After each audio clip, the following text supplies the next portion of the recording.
රකින්න රැකින ජීවිතයට අවශ්‍ය පිරිසිදු වාතය.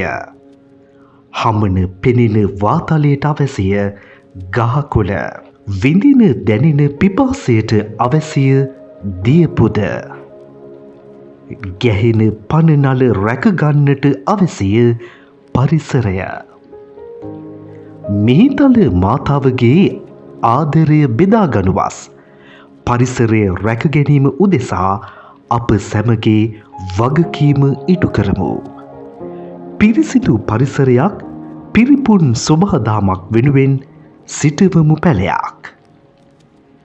ජගත් පරිසර දිනේ ප්ලාස්ටික් මගින් සිදුවන දූෂණය වළකමින් පරිසර මව රැකගන්නට ඔබත් පැලයක් සිටුවන්න.